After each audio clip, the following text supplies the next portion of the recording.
Pour mieux s'immerger dans la réalité politique, sécuritaire, économique et sociale d'Israël, connectez-vous chaque matin sur Studio Kalita. Daniel Haïk vous y attend pour sa revue de la presse.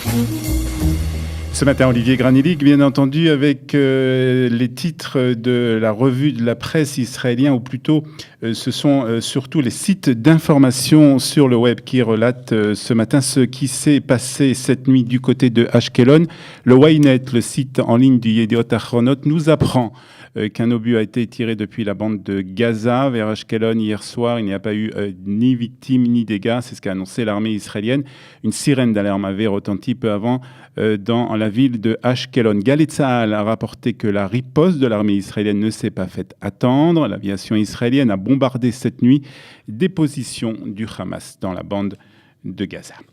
C'est l'accident d'hélicoptère et la mort de son pilote Doudou Zohar, David Zohar, qui fait ce matin la une de la presse israélienne. Doudou était plus fort que la vie, c'est ce qu'a déclaré hier le frère de David Zohar au cours de ses obsèques. C'est aussi le titre intérieur de Israël Hayom, le Israël Hayom, qui revient aussi sur les circonstances de ce tragique accident.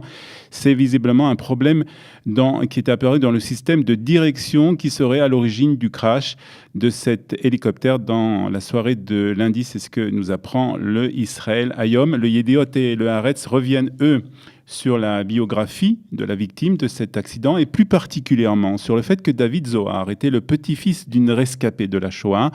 Yediot Ahronot publie une photo qui a largement été partagée sur les réseaux sociaux, une photo où l'on peut voir la grand-mère de Doudou, de dos, en train de saluer de sa main le petit-fils qui se trouve dans un hélicoptère de l'armée israélienne. Sur la photo, on peut voir le numéro d'immatriculation de la grand-mère que la grand-mère a reçu dans les camps de la mort.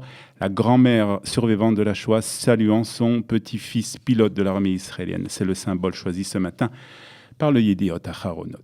Nichnas la Kélé, il rentre en prison, c'est le titre de Yediot Ahronot ce matin. Le journal revient sur le fait que le tribunal militaire a rejeté la requête finale soumise par l'ancien soldat de l'armée israélienne Elor Azaria, qui avait réclamé un report de sa condamnation d'emprisonnement jusqu'à ce qu'il reçoive la réponse de sa demande en grâce présentée par le chef de l'état-major, le général Gadi Eisenkot. Elor Azaria se rendra donc ce matin en prison, à la prison militaire de Tzrifin, pour purger sa peine d'emprisonnement d'1 an et demi.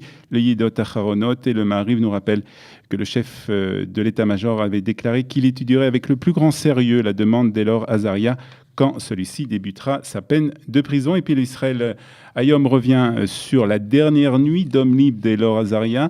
Elle s'est déroulée au domicile de la famille Azaria à Ramla.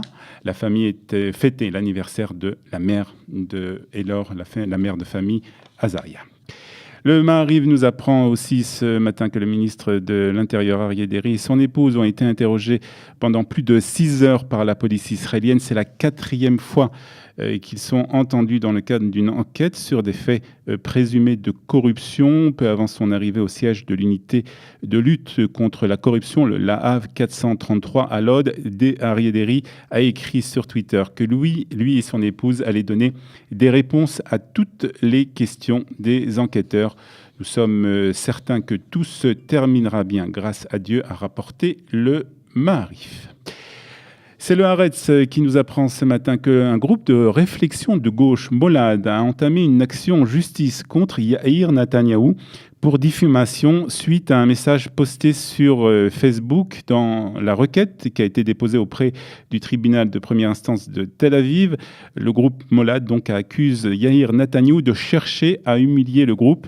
Le groupe de gauche a également accusé Yair Netanyahou, le fils donc de Binyamin Netanyahou, de faire usage cynique et cruel du statut de Premier ministre de son père pour inciter à la haine contre le groupe, en plus de demander des dommages et intérêts s'élevant à 140 000 shekels. La requête demande à Netanyahou de s'excuser et de supprimer le message sur Facebook. Et pour terminer cette revue de la presse israélienne, terminons par une bonne nouvelle, par des bonnes nouvelles de l'actrice israélienne Lucy Dubishik, cette actrice israélienne qui est tombée du 4e étage il y a quelques jours. Le Maariv nous apprend que l'actrice a commencé une rééducation médicale. Elle se sent beaucoup mieux et dans un post publié sur Facebook, Lucy a remercié tous ceux qui ont prié et qui prient pour elle. Merci pour vos prières, a-t-elle écrit, et a aussi s'est déclarée émue par les différents et nombreux messages d'amour qu'elle a reçus. Voilà, des bonnes nouvelles, donc, et refoua shelema, cette actrice qui est tombée du 4e étage il y a quelques jours. Il est 8h41, vous êtes sur Studio Kalita. Dans quelques poignées de minutes, nous allons partir faire une visite avec un guide. Aujourd'hui, David Mansour, mais avant, quelques notes de musique. Pour mieux s'immerger dans la réalité politique, sécuritaire, économique et sociale d'Israël, connectez-vous chaque matin sur Studio Kalita. Daniel Haïk vous y attend pour sa revue de la presse.